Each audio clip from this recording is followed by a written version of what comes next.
মূলত আমরা প্রতিবাদ শুরু করছি যখন দেখলাম যে বাংলাদেশের পরিস্থিতি অনেক খারাপ বা পরিস্থিতি অনেক খারাপের দিকে যাইতেছে, আস্তে আস্তে ধর্ষণটা বাড়তেছে। তখন আমরা ভাবলাম যে আমাদের একটা উদ্যোগ নেওয়া দরকার, যে আমরা একটা ধর্ষণ বিরোধী আন্দোলন করব এবং এটা আমাদের দরকার, কমপক্ষে শ্রীপুর আমরা করি।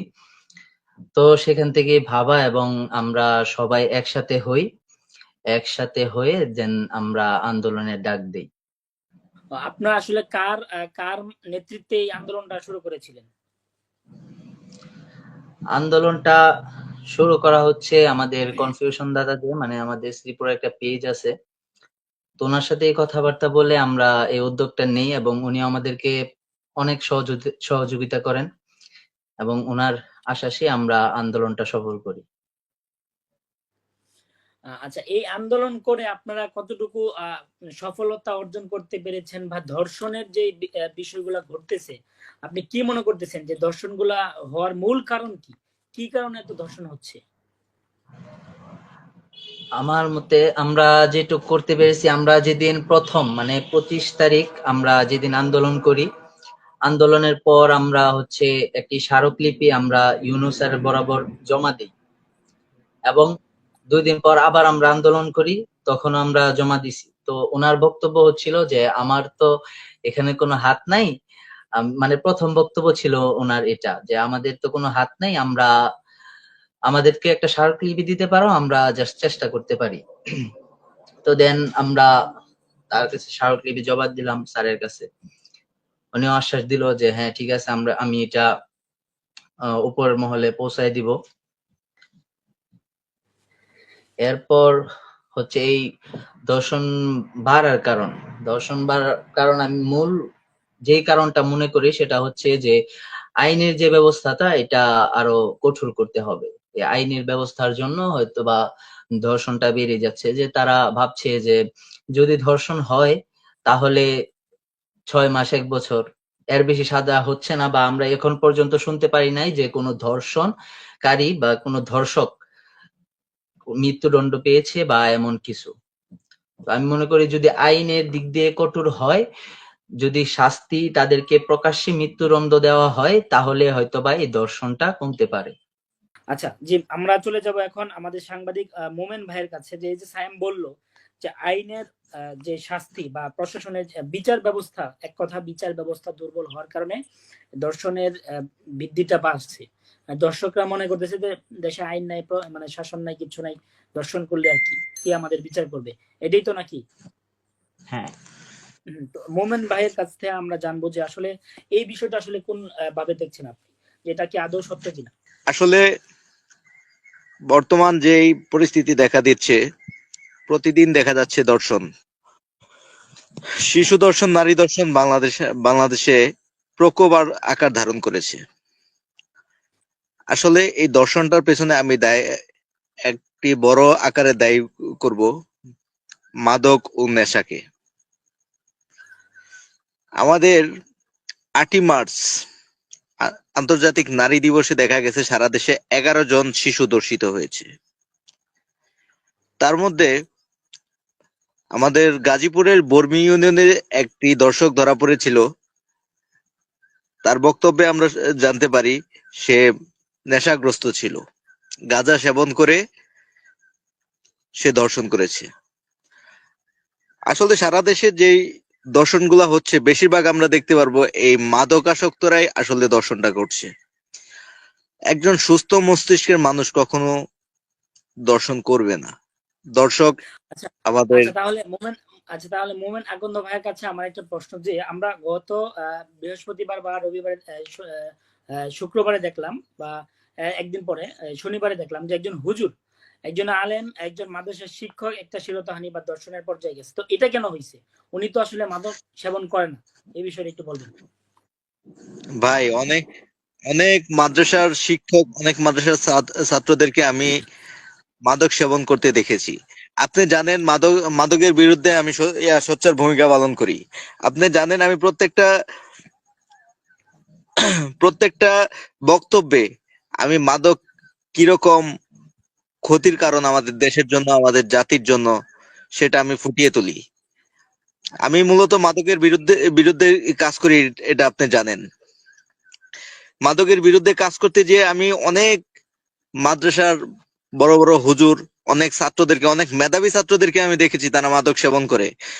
আপনি যে কাহিনীটা বলেছেন সেটা 8ই মার্চের কাহিনী। আমাদের সম্ভবত মাওনায় এই ঘটনাটা ঘটেছিল। একজন হুজুর জি জি 6 বছরের মাওনা, হ্যাঁ। একজন হুজুর 6 বছরের এক শিশুকে দর্শন করেছে। ওনার চেহারাটা আপনি ভালোভাবে লক্ষ্য করবেন, উনি মাদক আসক্ত ছাড়া অন্য কিছু নয়। উনি অবশ্যই মাদক আসক্ত।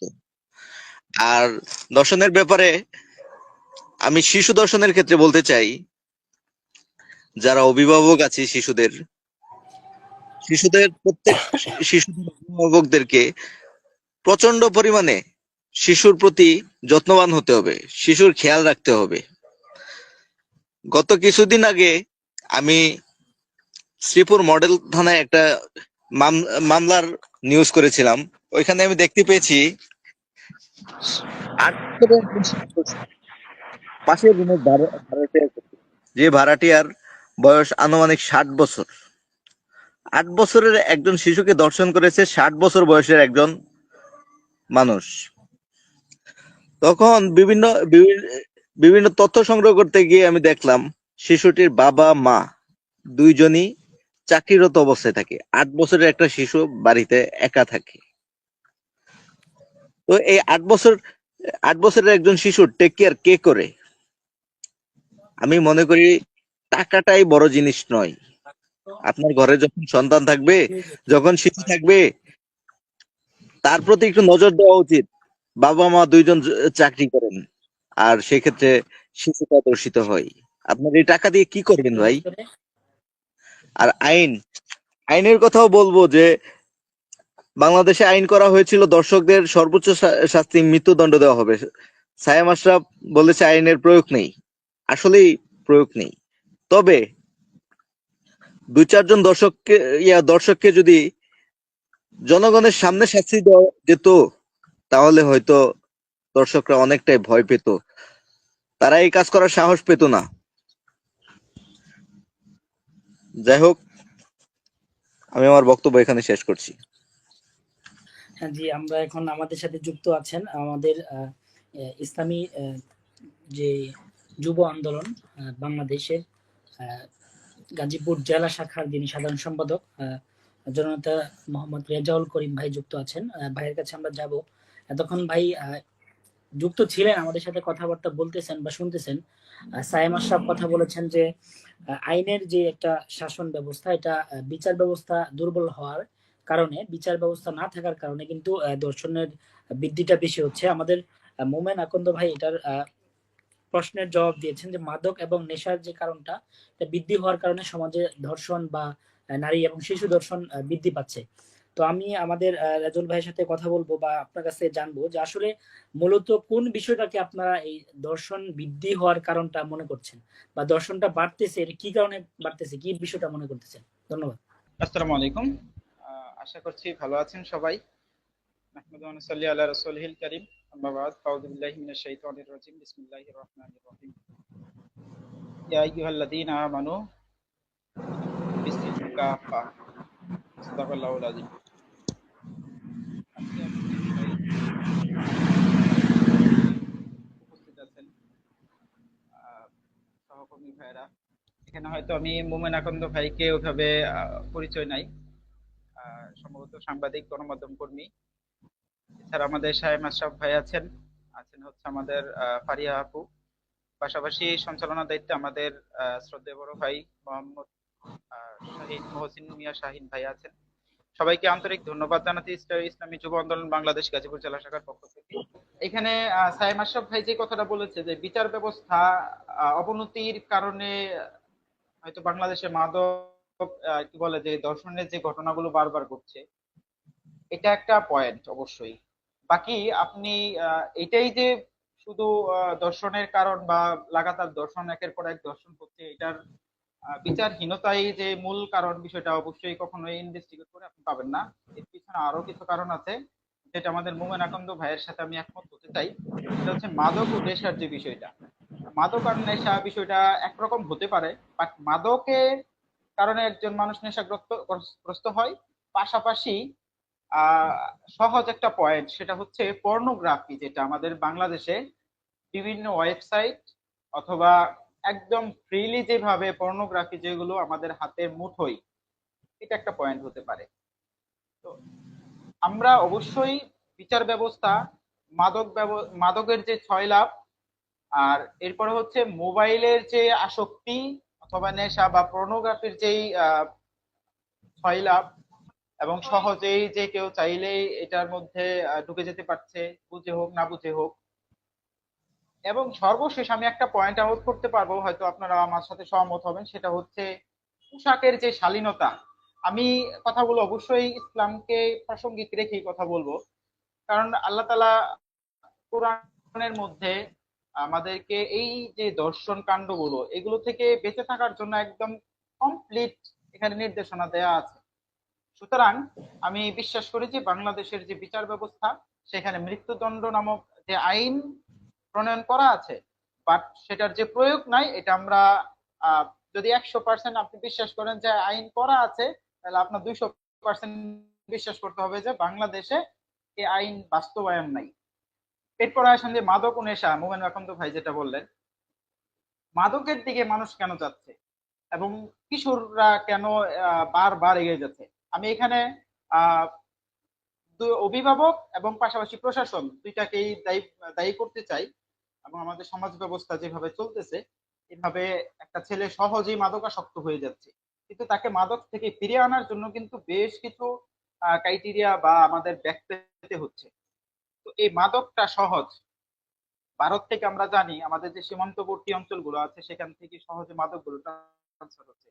আমি একটু অ্যাড করতে চাই যে আমি বেশ গত পরশু দিন সম্ভবত একজন সিকিউরিটি গার্ডের সাথে কথা বলছিলাম, তিনি নাইট গার্ড। তিনি বলছিলেন যে ভাই, দেশের যে অবস্থা, এখানে মাদকের পয়েন্টটা উনি বলতেছিলেন, সেখানে তিনি উল্লেখ করলেন যে একটা ট্যাবলেটের দাম 800 টাকা বা 700 টাকা। তাহলে আমি জিজ্ঞেস করলাম, চাচা আপনি যদি এইটুক জানেন, তাহলে একটা লোকে কি পরিমাণ ট্যাবলেট একদিনে লাগে? তো উনি উত্তর দিল যে মিনিমাম 8টা ট্যাবলেট বা 7টা ট্যাবলেট ওনার খাইতে হয়। একটা মাদকাসক্ত লোকের যদি নেশা করতে চায়, তাহলে মিনিমাম 8টা ট্যাবলেটও সে খায়। তাহলে আপনি চিন্তাও করতে পারবেন না, যেখানে 8টা ট্যাবলেট খাওয়ার পরে সেই লোকটা কিন্তু সেন্সে থাকে না। তো তার দ্বারা এই দর্শন কাণ্ডটা গঠিত হওয়া একদম সহজ বিষয়।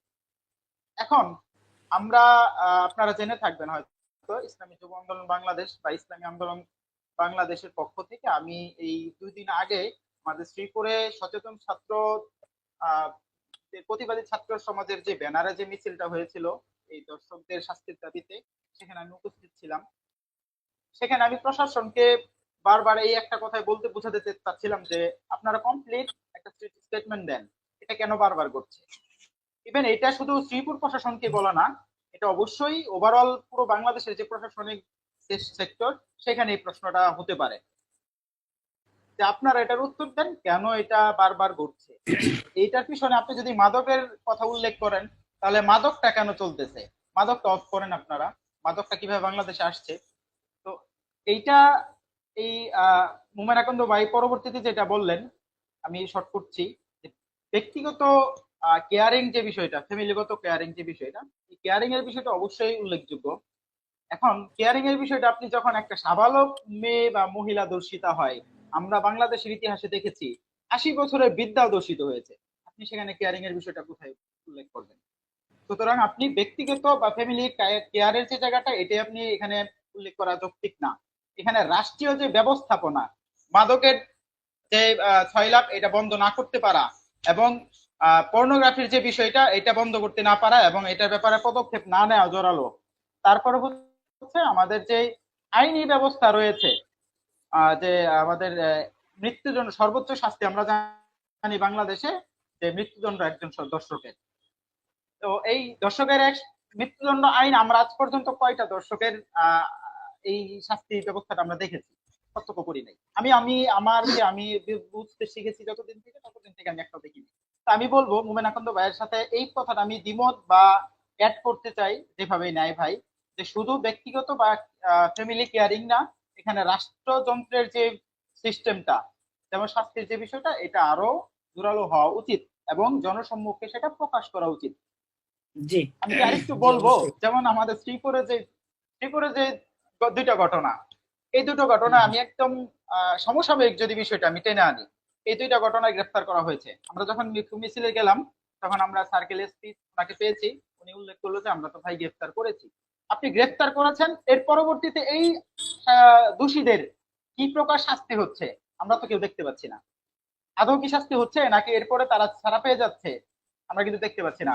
মাগুরায় শিশু ধর্ষণের পরবর্তীতে 180 দিনের আলটিমেটাম দেওয়া হয়েছে যেন এর ভিতরে এই বিচার কার্য শেষ করা হয়, নিষ্পত্তি করা হয়। আচ্ছা, এই 180 দিন বিষয়ে আপনি মনে হয়, ভাবতে পারবেন? জি একটা এই বিষয়ে মনে হয় আমাদের আমরা মোমেন ভাই আমরা যেটা যেহেতু দেখতে পারছি যে যখন ওদেরকে যেদিন অ্যারেস্ট করা হয়েছে, তো এর পরের দিন আমরা ধর্ষণ বিরোধী যে ছাত্র সমাজ যারা আছি ওইখান থেকে আমরা 3-4 জন আর কি কথাবার্তা বলে আমরা থানার ভিতরে যাই এবং ওসি সাহেবের সাথে কথা বলে আমরা আচ্ছা অনুমতি নিই যে আমরা লকআপের ওইখানে যাব। তো আমরা লকআপের ওইখানে গিয়ে আমরা দেখতে পারলাম যে তাদের কি পরিমাণ শাস্তি, কোনো শাস্তিই নেই। একজন ঘুমাচ্ছে, আরেকজন গল্প করতেছে, মানে তারা তারা একদম চিল মুডে আছে তারা। কোনো প্রকার কোনো শাস্তি নাই। তাদেরকে বলা হয়েছে যে আপনারা শাস্তি দিচ্ছেন না কেন? কয় এখন তো মামলা হয়ে গেছে, এখন আমাদের হাতে কিছু নাই, সব করবে কোর্টে। আমি বলি যে তো ছাত্র সমাজের হাতে তুলে দেন, তাহলেই তো হয়। আমার কথা হচ্ছে যদি আইনি ব্যবস্থা তারা না নিতে পারে, যদি তারা বিচার নাই করতে পারে, তাহলে আমাদের ছাত্রদের হাতে তুলে দিক, আমরা আইন হাতে তুলে নিতে পারবো। আর রাসূল সাল্লাল্লাহু আলাইহি সাল্লাম বলেছেন যে যদি কোনো ধর্ষককে ধরতে পারে তাহলে যেন তাকে প্রকাশ্যেই মৃত্যুদণ্ড দেওয়া হয়, যেটা আমাদের বাংলাদেশে নেই। আচ্ছা, আমি এখানে একটা বিষয় বলি, যে এটা হচ্ছে যে আমাদের একজন কমেন্ট করেছেন, আহ, নিফাত রহমান রাহা, লিখছেন যে আইন ঠিক করেন, পরে পরে উপর খুঁজেন। আচ্ছা, আরেকজন লিখেছেন যে আমরা আইন হাতে তুলে নেওয়ার জন্য বিচার চাই নাই। আচ্ছা, আরেকজন লিখছে যে এই বাচ্চাগুলোর ভবিষ্যৎ নষ্ট হওয়ার বিচার চাই, আইন কি জন্য আছে। আচ্ছা, যাই হোক, আমরা দেখতে পাচ্ছি যে দর্শকের মনে যে একটা প্রশ্ন, প্রশাসনের যে বিষয়টা নিয়ে, এই বিষয়টা নিয়ে প্রশ্ন। তো আমি আমার যিনি আছেন মোমেন আকন্দ ভাই, ওনার কাছে সংক্ষিপ্ত 1 মিনিটের ভিতরে একটা প্রশ্নের উত্তর জানবো। যেহেতু আপনি মিডিয়াতে কাজ করতেছেন, তো এই যে যারা ধর্ষক যারা ধর্ষণ করতেছে, এই সমস্ত অপরাধীদেরকে অ্যারেস্ট করার পরে বা তাদেরকে গ্রেফতার করার পরে আপনারা কতটুকু তথ্য বাংলাদেশের মানুষকে জানাচ্ছেন, যে বা জানিয়েছেন যে তাদের পরবর্তী সময়টা কি হচ্ছে, তাদের তাদের গ্রেফতার হওয়ার পরে তাদেরকে কি ব্যবস্থা নেওয়া হচ্ছে, এটা আপনারা কতটুকু জানেন একজন সাংবাদিক হিসেবে? 1 মিনিটের ভিতর উত্তরটা দিবেন, পরে আমরা আমাদের অতিথি আসছেন নিজামুদ্দিন ভাই, ওনার কাছে কথা বলবো, এবং আমাদের একজন বোন আছেন, ওনার সাথে আমরা কথা বলবো ইনশাআল্লাহ। ধন্যবাদ। জি, প্রথমে আমি রেজাউল করিম ভাই আমার একটি মন্তব্যের সাথে দ্বিমত পোষণ করেছেন। পারিবারিক যে কেয়ারের কথাটা বলেছি সেটা দ্বিমত পোষণ করেছেন। আমি ভাইকে বলতে চাই, ভাই দ্বিমত বলতে পারেন, আবার অ্যাড করেছি এটার সাথে যে রাষ্ট্রীয় যে প্রশাসনিক সিস্টেমটা আর কি, এই দুইটা অ্যাড করতে বলতে পারেন। জি ভাইয়া এটা আমি একটু লাগবে, বলি। ব্যক্তিগত আমি যেটা ক্যারিংটা লাগবে বলেছি, অবশ্যই। আমি কিন্তু এডাল্ট যারা রেপ হচ্ছে আমি তাদের কথা কিন্তু বলিনি। আমি আগেই বলেছি শিশু দর্শনের ক্ষেত্রে যদি পরিবার যদি কেয়ারিং হতো তাহলে শিশু দর্শনটা বন্ধ হয়ে যেত। আর এডাল্ট যে দর্শনটা হচ্ছে সেটা 95% বন্ধ হয়ে যাবে যদি পোশাকের শালীনতা আসে। আর শিশু দর্শনটা বন্ধ করতে গেলে আমি যে আগে বলেছি যে একটা দর্শকে দর্শন হওয়ার পর 8 বছরের একটা মেয়েকে শ্রীপুর মডেল থানায় নিয়ে আসা হয়েছিল। সেখানে আমি জিজ্ঞাসা করেছিলাম যে মেয়ের বাবা কি করে, মেয়ের মা কি করে, দুইজনই জব হোল্ডার। তো একটা মেয়ে সকাল থেকে সন্ধ্যা পর্যন্ত যে বাড়িতে থাকে তার কেয়ারটা কে করে? পাশের রুমের ভাড়াটিয়া মেয়েটাকে রেপ করেছে, যার বয়স 60 বছর, 8 বছরের একটা মেয়েকে রেপ করেছে। তো সেই আমি ক্ষেত্রে এই বিষয়টা যদি নিয়ে একটা মোমেন দেখাশোনার ভাইয়ের সাথে জন্য একটু, যদি একজন লোক থাকতো তাহলে কিন্তু এই দর্শনটা হতো না। আমি সেটা বলেছি। যে আমি আশা করি আপনি মতামতের সাথে আপনি এখন একমত পোষণ করবেন। আচ্ছা, আমি মোমেন ভাইয়ের সাথে একটা বিষয় নিয়ে মানে সহমত পোষণ করছি। এটা হচ্ছে যে গত নির্বাচনের আগে, গত নির্বাচনের 15 থেকে 20 দিন আগে আমাদের সাতক্ষীরার একটা মেয়ে, ছোট মেয়ে ধর্ষণ হয়েছে। মেয়েটা বাক প্রতিবন্ধী ছিল। তো বাকপন্থী মানে বুদ্ধি প্রতিবন্ধী ছিল মেয়েটা। তো এই প্রতিবন্ধী মেয়েটা ধর্ষণ হয়েছে। আমরা যতটুকু তথ্য নিয়েছি একজন জার্নালিস্ট হিসেবে, তো এটা দেখেছি যে অধিকাংশ ক্ষেত্রে ওর বাবা কৃষি কাজ করে এবং ওর মা গার্মেন্টসে চাকরি করে। কিন্তু আসলে পরিবারে মেয়েটাকে দেখার মতন ওইরকম কেউ নাই। বিভিন্ন সময় বিভিন্ন জায়গায় চলাফেরা করে, অবাধ চলাফেরা করে মেয়েটা, ছোট মানুষ। তো একজন বৃদ্ধা কিন্তু প্রায় 60-70 বছর বয়সের একজন বৃদ্ধা কিন্তু আহ, আরো আরেকটু কম হতে পারে, 55-50 বছর বয়সের একজন বৃদ্ধা কিন্তু ধর্ষণ করেছে, বা পরবর্তীতে জেলও খাটছে, এখনো পর্যন্ত হয়তো জেলে আছে। তো এটা আসলে হইতে পারে যে পারিবারিক একটা সচেতনতা থাকতে পারে, সচেতনতা যদি ছেলেদের প্রতি না থাকে তাহলে এটা হতে পারে। তো আমরা আমাদের একজন বোন আছেন, ওর নাম হচ্ছে ফারিহা। তো আপনার কাছে একটু কথা বলবো যে এই যে আপনি এতক্ষণ তো অনেকটা আলোচনা শুনতেছিলেন, অনেকটা আপনি আলোচনা শুনতেছিলেন যে দর্শন হওয়ার বিভিন্ন কারণ আপনাকে এখানে ওনারা উল্লেখ করেছেন, সায়েম উল্লেখ করেছেন, আমাদের মোমেন আকন্দ ভাই উল্লেখ করেছেন, এবং রেজাউল করিম ভাই পর্যালোচনা আলোচনা করেছেন বিভিন্ন ইস্যু নিয়ে। তো আমরা আপনার কাছ থেকে একটু শুনবো যে আপনি একজন নারী হিসেবে আপনার এই বিষয়গুলো আপনি কিরকম চোখে দেখছেন, পজিটিভ নাকি নেগেটিভ, এবং আপনার মূল্যবান মতামতটা এই বিষয়ের উপর বলবেন। যদি বর্তমান সময়ের ধর্ষণের ঘটনা নিয়ে কথা বলতে চাই, তাহলে বলতে হবে যে এখন ধর্ষণ বাড়তেছে, এটা বলাটা হাস্যকর মনে হয়। কারণ ধর্ষণ পূর্বেও হয়েছে, এখনো হচ্ছে। কিন্তু তফাৎটা হচ্ছে, পূর্বে আমাদের বলার স্বাধীনতা ছিল না, এখন আছে। পূর্বে প্রতিবাদ করার অপশন ছিল না, স্বাধীনতা ছিল না, এখন আছে। আমরা যদি একটু পাস্টের দিকে খেয়াল করি, তাহলে বলা যাবে যে 2022 সালে যে বসুন্ধরার এমডি সায়েম সোহাগ, উনি কিন্তু আমাদের বোন মুনিয়াকে প্রথম ধর্ষণ করার পরে হত্যা করে, এবং সেটা ধামাচাপা দিয়েছিল টাকা এবং ক্ষমতার জোরে। তো আমরা এই পাস্টের যে ব্যাপারগুলো, ওইগুলো যদি খেয়াল করি, অতীতেও আমাদের বোনদের সাথে ধর্ষণ হয়েছে, ওইগুলো প্রকাশ হয়নি, এখন প্রকাশ হচ্ছে বিধায় আমরা কিন্তু জানতে পারতেছি যে আহ, দেশে কতগুলো ধর্ষণ হচ্ছে, কতগুলো নারী নির্যাতিত হচ্ছে।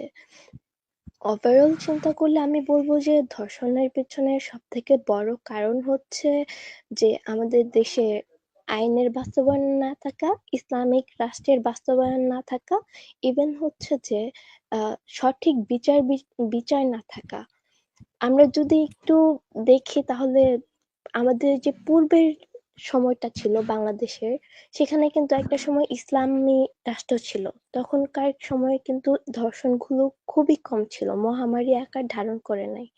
এটার কিছু ব্যাখ্যা আছে, বা এটার কিছু ফ্যাক্টর আছে। ফ্যাক্টর গুলোর মধ্যে প্রথম প্রথম ফ্যাক্টর হচ্ছে তাদের ব্যক্তি পর্যায়ের কিছু বেরিয়া ছিল, যেমন ছেলেমেয়েদের নজর, হেজাব, তারপর মেয়েদের পর্দা, এগুলোর মধ্যে। দেন দ্বিতীয়ত পারিবারিক সামাজিক অনুশাসন, মহরম নন মহরম মেনটেন করা, তারপর সোশ্যাল গ্যাদারিং, ফ্রি মিক্সিং না থাকা, এগুলো অনেকগুলো ব্যাপার আছে। এবং তৃতীয়ত প্রি সেক্সুয়াল অ্যাক্টিভিটিস ছিল না, জাহান্নাম জান্নাত এগুলোর ব্যাপারে আলোচনা করা হতো। এবং চতুর্থ ব্যাপার ছিল যে রাষ্ট্রীয় পর্যায়ের আইন প্রয়োগ। আমরা যদি 1 2 3 বাদ দিয়ে 4 নাম্বার অপশনটা আনতে চাই, তাহলে কিন্তু এটা ফলাফল করবে না, এটা কিন্তু কাজ করবে না। আমাদের সবগুলোই দিক মেনটেন করে এক ধাপে ধাপে ধাপে ধাপে পর্যায়ক্রমে আনার পরেই আমরা একটা রাষ্ট্র সুন্দরভাবে ব্যবস্থা করতে পারবো। আমরা এই ব্যাপারগুলো, ধর্ষণের বিরুদ্ধে অ্যাকশনটা সুন্দরভাবে নিতে পারবো।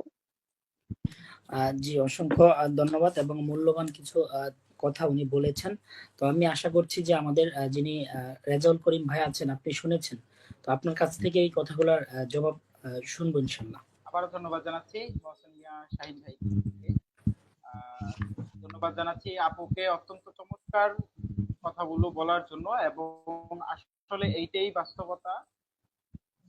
আমরা এখানে যারা বসেছি আজকে আলোচনায়, আমরা প্রত্যেকে বিশ্বাস করি আমরা মুসলিম।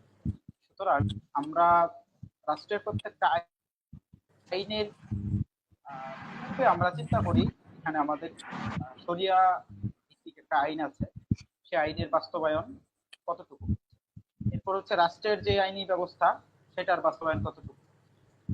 তো যখন আমরা শরিয়া ভিত্তিক আইনের ব্যবস্থার কথা চিন্তা করব, সেখানে আমরা অবশ্যই বুঝবো বিষয়টা আমার ব্যক্তি পর্যায় থেকে এটার আহ পালনের যে জায়গাটা এটা কতটুকু আছে, ব্যক্তি, পারিবারিক, পরবর্তীতে সামাজিক এবং রাষ্ট্রীয় ভাবে যেই আহ, পালনের যে জায়গাটুকু এটা কতটুকু স্টাবলিশড আছে। তো আমরা এই জায়গাটাতে আসলে মূলত ভুল করছি। দর্শনের যে বিষয়গুলো ঘটছে এবং সামাজিক অবক্ষয়ের যে বিষয়টা, আপনি এখানে একটা মেয়েকে সরাসরি দোষারোপ করার কোনো সুযোগ নাই, একটা ফ্যামিলিকে সরাসরি দোষারোপ করার কোনো সুযোগ নাই। কারণ আমাদের সমাজের ব্যবস্থাটা এমন হয়ে দাঁড়িয়েছে যে আমরা না মুসলিম হওয়া সত্ত্বেও না ইসলামের কোনো কিছু মানছি, না রাষ্ট্রের কোনো আইন মানছি। এটার জন্য আমাদের যেটা করা দরকার সেটা হচ্ছে ফ্যামিলিগত ভাবে বলেন অথবা সামাজিক ভাবে আমাদের যে শিক্ষার যে জায়গাটা, এটা আমাদের আরো উন্নত করা দরকার। এটা যদি হয়, যেই আমি এখানে প্রাসঙ্গিক কথা বলছি, যেই ছেলেটা দর্শন করেছে তারও একটা হয়তো বোন আছে, যেই হুজুর শ্লীলতা হানি করার চেষ্টা করেছে তারও হয়তো একটা মেয়ে অথবা বোন আছে, অথবা তার পাড়া প্রতিবেশী আছে। সুতরাং সে যে জায়গা থেকে এই কার্যটা ঘটানোর চেষ্টা করেছে বা করেছে, এটা তার ব্যক্তি অবক্ষয়, পরবর্তীতে তার ফ্যামিলিগত অবক্ষয় অথবা সামাজিক এবং রাষ্ট্রীয় সার্বিকভাবে হচ্ছে রাষ্ট্রীয় ভাবে সে এই অবক্ষয়ের মধ্য দিয়ে যাচ্ছে। তো যার কারণে ইসলামী শরিয়ার যে আইন কানুন গুলো আছে, এক্ষেত্রে আপনি প্রথমে আমরা যেটা টানি, একটা দর্শনের শিকার হইলে আমরা প্রথমেই মহিলাদের পোশাক আশাকের যে বিষয়টা তুলে আনি। আদৌ এইটা সুন্দর না যে আপনি মহিলাকে দোষারোপ করবেন, সে একজন ভিকটিম, ভিকটিমকে আবার আপনি দোষারোপ করছেন। একটা হাস্যকর কথা হয়তো আপনাদের বিনোদন হতে পারে, বাট এটা বাস্তব কথা আমি বলি। আমরা যারা আমাদের স্বাস্থ্য বেশি এবং পেট বড় হয়, আমরা দোকানে গিয়ে স্বাভাবিকভাবে জিজ্ঞেস করি, ভাই কি খেলে আমাদের পেট বা মেদ কমবে? আপনি কি চিন্তা করতে পেরেছেন, একটা লোক সে স্বাস্থ্যগত ভাবে মোটা বা তার পেট বড় হয়ে গেছে, সে চিন্তা করছে কি খেলে তার পেট কমবে। আমরা এটাই বুঝতে চাচ্ছি যে একজন ভিকটিম যখন আক্রান্ত হচ্ছে, সেখানে আমরা সেই ভিকটিমকে আবার দোষারোপ করছি যে তোমার পোশাক এটা নাই, তোমার পোশাকে এটা নাই, এটা ঠিক হয় নাই। আরে ভাই, সমাজের তো একটা চলন রীতিনীতি হয়ে যাচ্ছে এখন যে শর্টকাট পোশাক পরা, ইসলামী যে কালচার সেগুলো না মানা। সেখানে আমরা প্রথমত অবশ্যই দায়ী করতে পারি সমাজ ব্যবস্থায় যে মাদক এবং কি বলে এটাকে আপনার পর্নোগ্রাফি অথবা বিচারিক যে ব্যবস্থা, এগুলো আমরা আবার টেনে আনতে পারি। এরপরে যে আপনি ভিকটিমের কথাও আনতে পারেন যে এখানে যে পোশাকের যে শালীনতা রাখার দরকার ছিল সেটা আমরা রাখতে পারি। আমি ফারিয়া আপুর কথার সাথে একমত পোষণ করছি যে আমরা অবশ্যই আহ ইসলামিক কালচার থেকে আমরা যদি এটা যার যার জায়গা থেকে চেষ্টা করি, তাহলে হয়তো সম্ভব কিছুটা হলেও কমানো। তবে অবশ্যই রাষ্ট্রীয় হস্তক্ষেপ লাগবে এবং দর্শকদের কঠিন শাস্তির মোকাবেলায় নিয়ে আসতে হবে। আমি বিশ্বাস করি বাংলাদেশে আগামী 5টা দর্শকের যদি জনসম্মুখে শাস্তি হয়, তাহলে বাকি 5,000 দর্শক তারা সতর্ক হয়ে যাবে। সে জায়গা এই থেকে আমি বিষয়ের উপরে জি, ইসলামের যে আমার এখানে একটা প্রশ্ন, সেটা হচ্ছে আমাদের ইঞ্জিনিয়ার মোমেন ভাইয়ের কাছে, যেহেতু উনি মিডিয়াতে কাজ করে, আজও পর্যন্ত কি রাষ্ট্র ব্যবস্থা বা রাষ্ট্রের পক্ষ থেকে কোনো ধর্ষককে আজও পর্যন্ত কি কোনো শাস্তি দেওয়া হয়েছে কিনা? মানে আমি এটা মোমেন ভাইয়ের কাছে জিজ্ঞেস করবো, যেহেতু আপনি মিডিয়াতে কাজ করেন, সেই ক্ষেত্রে আপনার কাছে এটার উত্তর ভাইয়ের কাছে থাকতে কোনো পারে। তথ্য আছে কিনা, ভাই যদি হ্যাঁ, স্পেসিফিক বলে দেয় তাহলে তো আরো সুন্দর হয়, ভাই যেহেতু গণমাধ্যম যে করছে। আজও পর্যন্ত কি কোনো দর্শকের বা কোনো মানে এই ধরনের শিশু এবং নারী ধর্ষণের কোনো শাস্তি হয়েছে কিনা বাংলাদেশে? জি ভাই, ধন্যবাদ। আসলে ভাই, বিগত ফ্যাসিস্ট হাসিনা সরকারের আমল থেকে আজ পর্যন্ত আমরা নুসরাত ফারিয়া, নুসরাত তনুর থেকে শুরু করে আমরা যাদেরকে দেখেছি, আসলে দেখেছি গ্রেফতার হয়েছে, হলে গ্রেফতার হয়েছে, হলে দর্শন করার পরে গ্রেফতার হয়েছে। তনুর যে ব্যাপারটা, সেনাবাহিনীর সেনাবাহিনীর এলাকার ভিতরে দর্শন দর্শন করে হত্যা করা হয়েছে, তাদেরকে আসলে আমরা গ্রেফতার হতে দেখেছি, কিন্তু আদৌ তাদের বিচার আসলে আমরা দেখিনি। এটা রাষ্ট্রের দুর্বলতা। আর ভাই, আমাদের কমেন্টে আমি কিছু জিনিস দেখতে পাচ্ছি। আমাদের রাহা আপু, উনি হয়তো অনেক কিছু কমেন্টে বলছেন। আমার আমার একটা মন্তব্যের সমালোচনা উনি করেছেন। আসলে আপু বলেছেন যে পরিবারকে টাকা কে দিবে। আমি মনে করি যদি টাকার প্রশ্ন নেন, তাহলে এই টাকার বন্দোবস্ত হওয়ার আগে বাচ্চা না আনাটাই বেটার।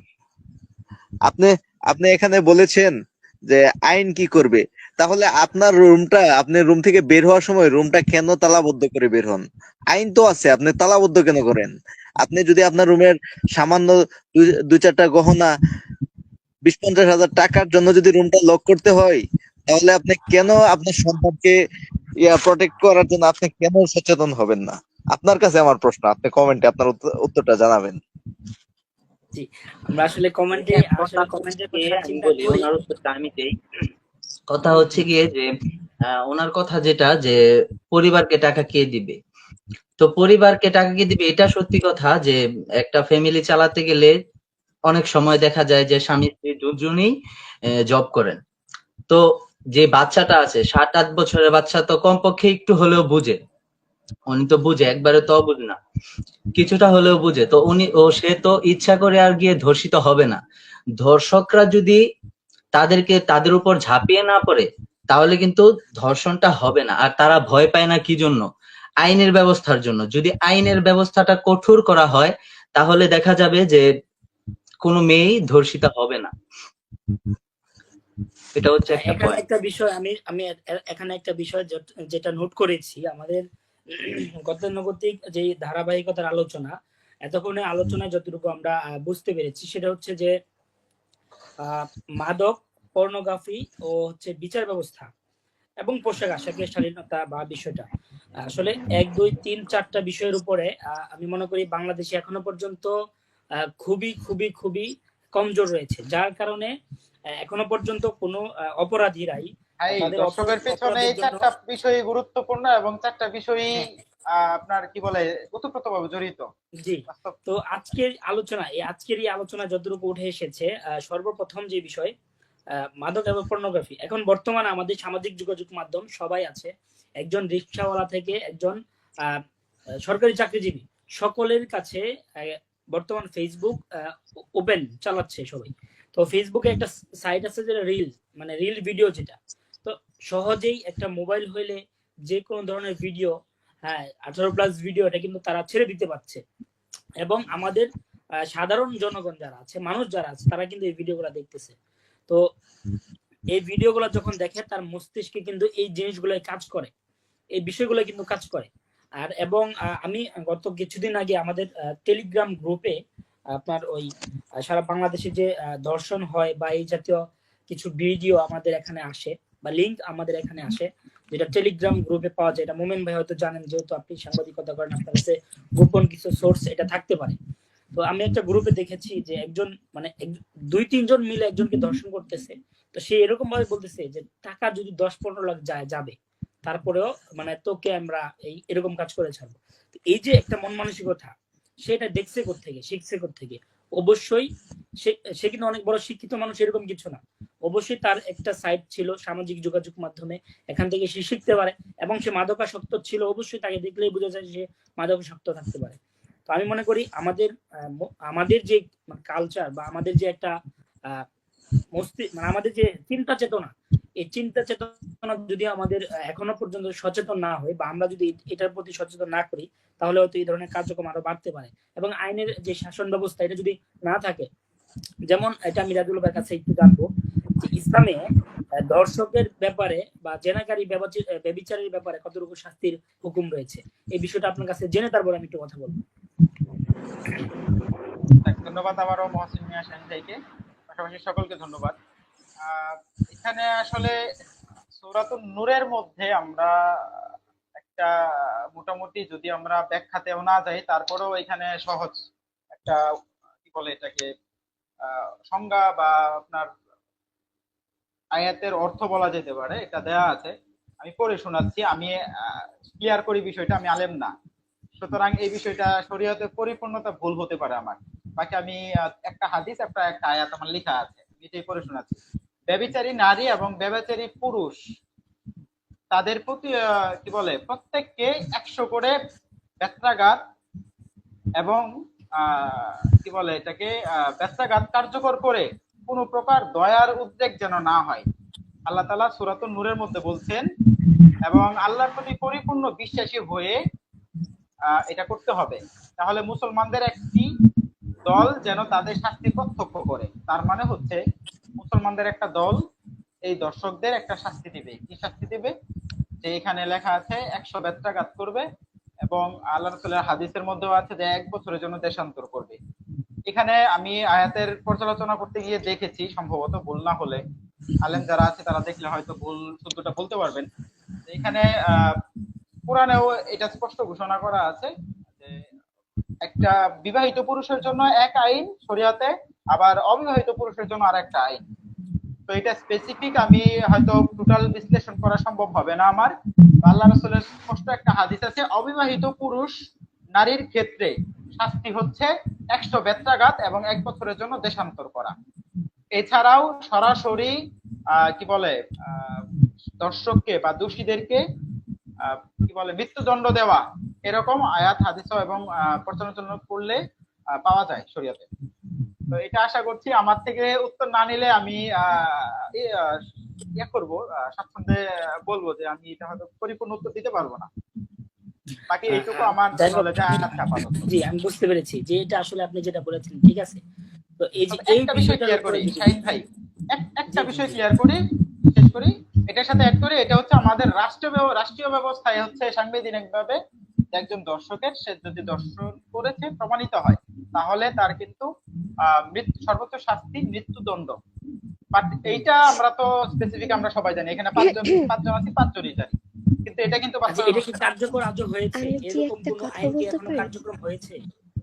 জি, জি, আপনি বলেন, হ্যাঁ, আপু বলেন। পারি আপনি বলেন। এখানে আমার মনে হচ্ছে যে ধর্ষণ কেন হচ্ছে বা ধর্ষণ করলে কি বিচার হবে এটা বলার থেকে আমার মনে হয় যে আমরা আমাদের বোনদেরকে কিভাবে সেভ করব ধর্ষণ থেকে সেটা আলোচনা করলে বেশি ভালো হয়।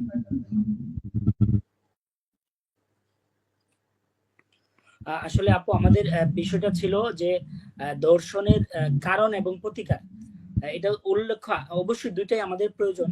দর্শন কি জন্য হচ্ছে এবং এর প্রতিকার কি, এটা আমাদের অবশ্যই জরুরি। আজকে আমি মনে করি এখানে প্রতিকারের যে মধ্যে বিষয় কিন্তু এটাও পড়ে যে আমরা আমাদের আমরা বোনদেরকে আমরা কিভাবে যেটা দেখতে পাচ্ছি যে শ্রীপুরের ভিতরে যে আমরা যদি যারা আন্দোলন করতেছি, আমরা আন্দোলন করতেছি কি জন্য? আমরা আন্দোলন করতেছি যাতে ধর্ষকদের একটা শাস্তি হয়।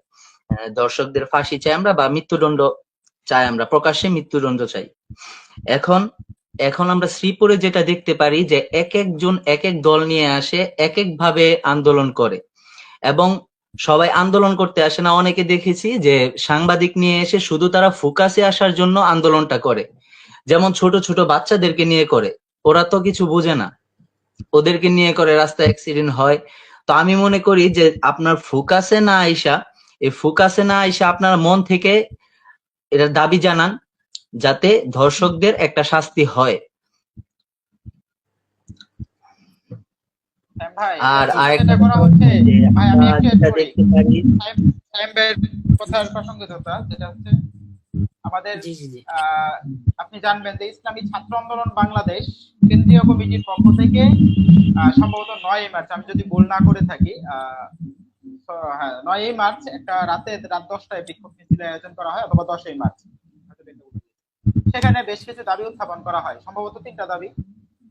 তো এর পাশাপাশি আমাদের যে দাবিটা হতে পারে, আমি যেটা বললাম যে মাগুরা শিশু ধর্ষণের পরবর্তীতে 180 দিনের যে বিচারিক কাজ কমপ্লিট করার কথা বলা হয়েছে, সেখানে আমরা এইটা অবশ্যই দাবি রাখতে পারি, এবং এটা স্পেসিফিক প্রশাসনের কাছে আমরা স্মারকলিপি দিতে পারি, যেটা 180 দিন কেন লাগবে।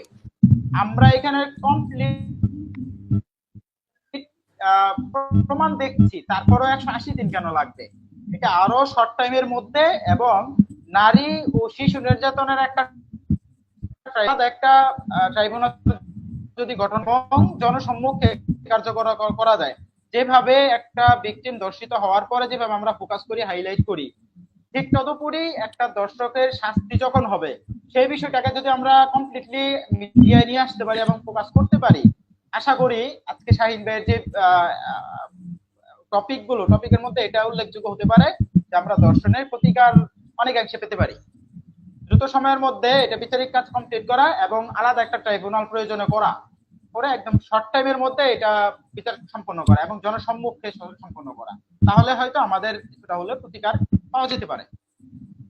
জি, আমি এখন সকলের কাছ থেকে 1 মিনিট করে বক্তব্য নিব। 1 মিনিট করে বক্তব্য নিয়ে ইনশাল্লাহ আমার লাইভটা শেষ করবো ইনশাল্লাহ। তো আমরা সর্বপ্রথম আমাদের সাইমের কাছ শব্দ থেকে আসতেছে মনে হয়।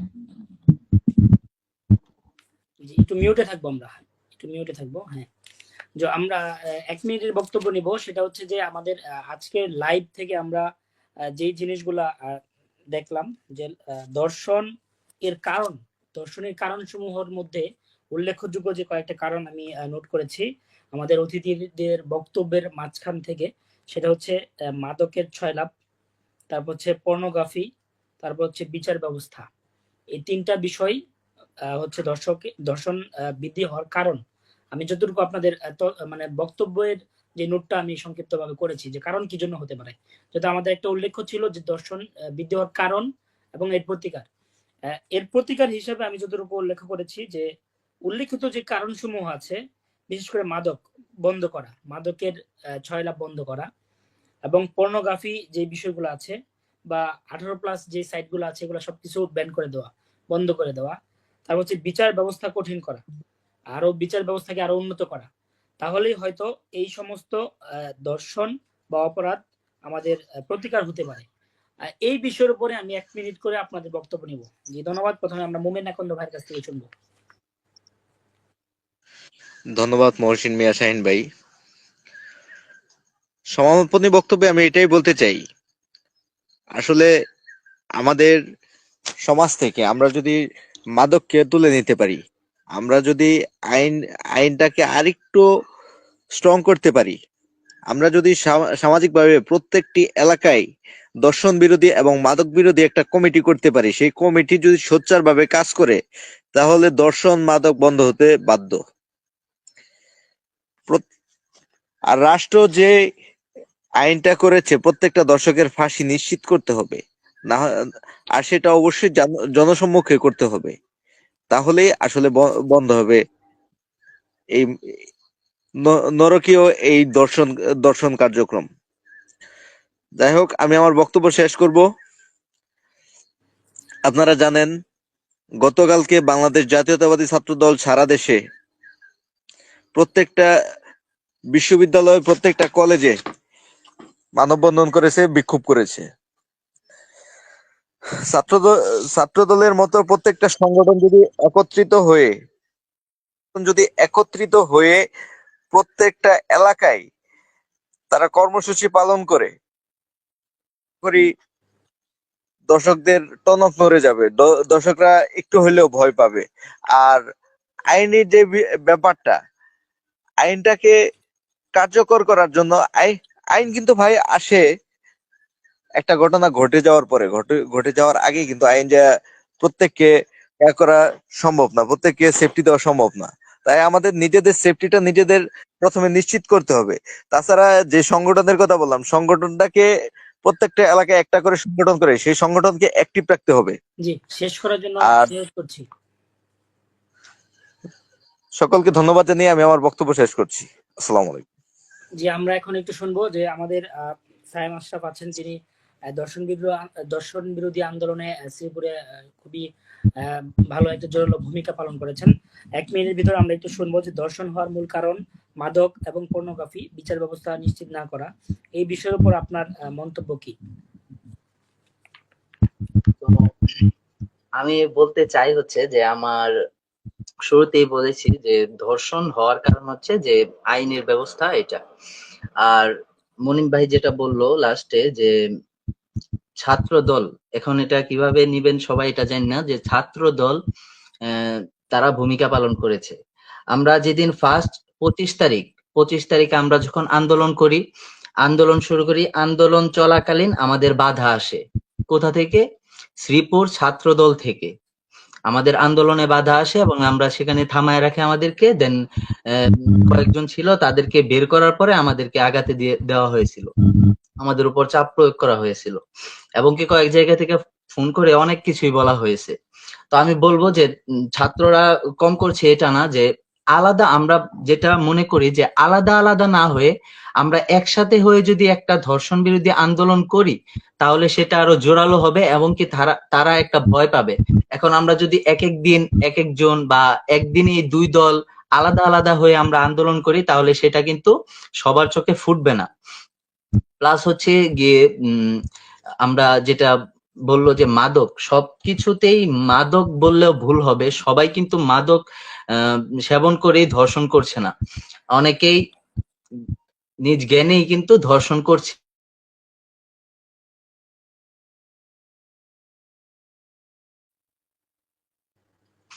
যে বিষয়টা হচ্ছে যে পর্নোগ্রাফির যেই কথাটা হয়েছে, পর্নোগ্রাফি, তো পর্নোগ্রাফি দেখলেই যে এরকম হবে এমনটা না, আবার এটাও কিছুটা প্রভাব ফেলতে পারে।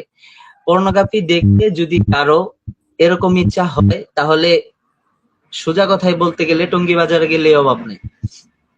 যদি এরকমই হয়, তো আমরা মনে করি যে শিশু 8 বছর 7 বছর, শ্রীপুর যে 2টি শিশু ধর্ষণ হয়েছে তাদের মধ্যে আমরা তাকালেই দেখতে পারি যে একজনের মেবি 7 আর একজনের 8, যেটা আমরা থানায় ওই দিন ওনাদের সাথে কথা বলি এবং ওই আপুকেও আমরা দেখতে পারি, ছোট বোনকেও অল্প আমরা সময়, হ্যাঁ, অল্প সময়। ওনাদের সাথেও আমাদের কথা হয়। তো আমরা এটা মনে করি যে একজন হুজুরও কিন্তু ওই ধর্ষণ করেছে। তো আমরা এটা বলবো যে সবশেষে আমরা সবাই একসাথে হয়ে যদি একটা আন্দোলন করি, তাহলে সেটা আরো জোরালো হবে এবং কি আমরা যদি এটা উপর মহলে পৌঁছায় দিতে পারি, তাহলে অনেকটাই ভালো হবে। আমরা আলাদা আলাদা না হই বা কোনো রাজনৈতিক দলে না যাই বা কোনো রাজনৈতিক ভাবে আমরা এই আন্দোলনটা না করি, আমরা সাধারণ জনগণ হিসাবে আমরা একটা আন্দোলন করি, এটাই আমার দাবি বা এটা আমার চাওয়া। জি, ধন্যবাদ। জি, তো আমরা এখন শুনবো আমাদের যে আপু আছেন, ফারিহা আপুর কাছ থেকে অল্প, খুবই অল্প সময়, সংক্ষিপ্ত সময়ের ভিতরে আমরা শুনবো। আমাকে যদি জিজ্ঞেস করা হয় তাহলে আমি বলবো যে এখন ধর্ষণের সমস্যা যেভাবে বাড়তেছে তার পিছনে প্রধান ভূমিকা হচ্ছে আমাদের মূল্যবোধের অভাব, বিচার ব্যবস্থার অভাব, প্রশাসনিক কাঠামোর অভাব, দুর্নীতি বান ও ক্ষমতাবানদের ভূমিকা, এবং হচ্ছে পশ্চিমা অপসংস্কৃতি। এরকম অনেক কিছুই আমাদের মধ্যে, যা আমাদের মূল্যবোধকে ধ্বংস করে দিচ্ছে আস্তে আস্তে। এখন এখানে যদি আমি কথা বলতে চাই তাহলে বলতে হবে যে এই সকল বিষয়গুলোকে জোটে আমাদের মূল্যবোধটাকে আরো দৃঢ় করলে আমরা এই ব্যাপারগুলোকে সলভ করতে পারবো, ধর্ষণের সমস্যাকে সমাধান করতে পারবো।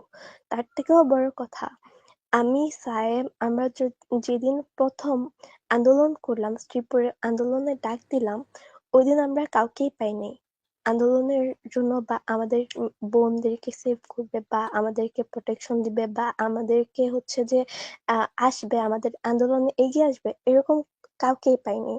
আমরা প্রথম 2 দিন আন্দোলন করার পরে তৃতীয় দিন এসে আমরা জানতে পারি যে অনেক সাইড থেকে আন্দোলনের ডাক আসতেছে, করতেছে, ছোট ছোট বাচ্চাদেরকে নিয়ে আন্দোলন করতেছে, যেটা আসলে সেফ না। তারা আসলে জানেও না যে তারা সে ব্যাপারে আন্দোলন করতেছে। আবার কিছু কিছু স্কুল আছে যারা হচ্ছে বলতেছে যে তারা আন্দোলনের কি বুঝে। এখানে যেখানে 6-7 বছরের বাচ্চারা ধর্ষণের শিকার হচ্ছে, সেখানে 18 বা 16-17 বছরের বাচ্চারা অনেক কিছু ধর্ষণের ব্যাপারে বা তাদের সেলফ প্রটেকশনের ব্যাপারে অনেক কিছুই জানে। আমার মনে হয় প্রত্যেকটা স্কুল, ইভেন কলেজ, ইভেন প্রতিষ্ঠানগুলোতে ধর্ষণের ব্যাপারে ব্যাড টাচ এবং গুড টাচ কোনটা এটার ব্যাপারে শিক্ষা দেওয়া এবং ইসলামিক একটা রাষ্ট্রের প্রতিষ্ঠা করা আমাদের খুবই জরুরি। জি, জি, ধন্যবাদ। তো সর্বশেষ আমি যে কথা বলবো যে, এবং সর্বমোট কথা হচ্ছে যে একজন ধর্ষক, তার মূল পরিচয় হচ্ছে সে একজন ধর্ষক। সে সমাজে সবচেয়ে জঘন্য এবং নিকৃষ্টতম একজন ব্যক্তি হিসেবে আমি তাদেরকে মনে করব। এবং দর্শন হওয়ার বিভিন্ন কারণ থাকতে পারে, অনেক কারণ আছে, যেমন মাদক, পর্নোগ্রাফি, বিচার ব্যবস্থা না হয়। এর ভিতরে আসলে উল্লেখযোগ্য হচ্ছে বিচার ব্যবস্থা না করা। তো এর মূল কারণ হচ্ছে যে আমি দেখেছি যে একজন আলেম, সে আলেম পরিচয়, তো সে আলেম পরিচয় না, সে একজন আলেম, মাদ্রাসায় চলাকালীন শিক্ষকতা করতেছে ওই মাদ্রাসার একজন ছাত্রীকে, যারা সবসময় ইসলামিক মাইন্ডে থাকে, ইসলামিক অবস্থায় তারা চলাফেরা করে। তো এর ভিতরে কেন এই ধর্ষণের চিন্তাটা আসলো? অবশ্যই সে যে কোনো ভাবেই হোক পর্নোগ্রাফি আসক্ত ছিল বা খারাপ কোনো একটা লাইনের চর্চা তার ভিতরে ছিল এক। দ্বিতীয়ত হচ্ছে ধর্ষণ ধর্ষকের বিচার বা অপরাধের বিচার না হওয়ার একটা তার ভিতরে একটা বিষয় ছিল যে না এখন অপরাধ হইলে তো বিচার হচ্ছে না। যদি এরকম বিচার হইতো বা যদি বিচার চলমান থাকতো, এইটাকে যদি প্রাধান্য রাষ্ট্র দিত, তাহলে অবশ্যই এই ধরনের নিকৃষ্টতম ঘটনা আমাদের সমাজে ঘটতো না, এটাই আমি মনে করছি। সর্বশেষ আমাদের কথা আমরা 1 মিনিটের ভিতরে কথা নিব, যেহেতু আমার লাইব্রেরির সময় শেষ, প্লাস হচ্ছে আমার মোবাইলেরও চার্জ শেষ। তো আমরা সর্বশেষ আমার যিনি আজকের যিনি বিশেষ অতিথি ছিলেন আমাদের রেজাউল করিম ভাই, একজন রাজনীতিবিদ এবং সমাজকর্মী, একজন উদ্যোক্তা, ওনার কাছ থেকে আমি সর্বশেষ 2 মিনিটের ভিতরে কথা শেষ করবো ইনশাল্লাহ। যাই হোক, সমাপনী বক্তব্য যেহেতু মহসিন মিয়া শাহীন ভাইকে আবারও ধন্যবাদ জানাচ্ছি এই ধরনের একটা আয়োজন করার জন্য। আমি আশাবাদী এই ধরনের আয়োজন শ্রীপুরে বারবার করলে আমরা নিজেরা অনেক কিছু শিখতে পারবো এবং সমাজে এটার একটা টেন্ডেন্সি দাঁড়াবে, আলোচনায় থাকবে এবং আলোচনা হবে। যেখানে আলোচনা হয় সেখানে সমাধান আছে ইনশাল্লাহ। যাই হোক, বিষয়টা আমি ক্লিয়ারলি বলি, এটা হচ্ছে প্রথমত ইসলামী অনুশাসন না থাকা, মোট কথা। সমাজে এই অবক্ষয়, ইসলামী অনুশাসন না থাকা, এখন সেটা ব্যক্তি পর্যায়ে থেকে শুরু করে রাষ্ট্রীয়ভাবে কমপ্লিট, এটা হচ্ছে আমার মূল কথা। সেখানে আপনি মনুষ্যত্বটাকে টেনে আনতে পারেন, যে আমাদের মনুষ্যত্বের যে অবক্ষয়, বা আপু যেটা বলেছে মূল্যবোধের, মনুষ্যত্ব না থাকার কারণে আমরা আজকে পশুর মতো কাজ করছি। আর শেষ আরেকটা যে বিষয়টা, সেটা হচ্ছে বাংলাদেশে আইন আছে বাট আইনের প্রয়োগ নেই, এটা কিন্তু আমরা বিশ্বাস করি। কারণ হচ্ছে বাংলাদেশে যে পরিমাণ আইনি ব্যবস্থা, আইনের সিস্টেম আমরা দেখি, কিন্তু তার 20% আমার জানা মতে প্রয়োগ নেই। এটা প্রয়োগ লাগবে যদি আমরা এটা বন্ধ করতে চাই এবং স্থায়ীভাবে বন্ধ করতে চাই। আর শেষ যে বিষয়টা হচ্ছে, এটা হচ্ছে যে আমরা একটা ঘটনা ভাইরাল হলে আমরা বাকি ঘটনাগুলো সামনে নিয়ে আসি। মূলত এই ঘটনাগুলোর আড়ালেও আরো শত শত ঘটনা ঘটে। তাহলে সে জায়গা থেকে আমরা নিয়মিত এবং সার্বক্ষণিক আমরা এগুলো মনিটরিং করার জন্য, শুধু প্রশাসনের জন্যই বসে না থাকা, মোমেন আকন্দ ভাইয়ের সাথে একমত হয়ে আমরা যে সমাজে সর্বস্তরে আমরা প্রত্যেকেই দায়িত্বশীল হয়ে আমরা প্রয়োজনে এক একটা দর্শন বিরোধী কমিটি হতে পারে, সেটা মাদক বিরোধী কমিটি হতে পারে, আমরা সচেতন থাকা এবং নিজ নিজ জায়গা থেকে আমরা দায়িত্বশীলে উপনীত হয়ে প্রয়োজনে আমরা আইনের কাছে সুপর্দ করব। আমরা আইন হাত তুলে নিব না, বাট আইনের কাছে সুপর্দ করব। তো মোট কথা আমি ফিরে যাই যে ইসলামী অনুশাসন লাগবে যদি আমরা সমাজ থেকে দর্শন কমাতে চাই এবং দর্শকের সর্বোচ্চ শাস্তি যদি আমরা এখানে দেখাতে চাই, হাইলাইট করতে চাই, তাহলে আমার ইসলামী অনুশাসন লাগবে। তো আমরা আশাবাদী ইসলামী যুব আন্দোলন বাংলাদেশ সেই কাজ করে যাচ্ছে এবং আপনারাও একমত থাকবেন ইসলামী যুব আন্দোলনের সাথে। সকলকে ইসলামী যুব আন্দোলন বাংলাদেশের পক্ষ থেকে আন্তরিক মুবারকবাদ এবং আমন্ত্রণ।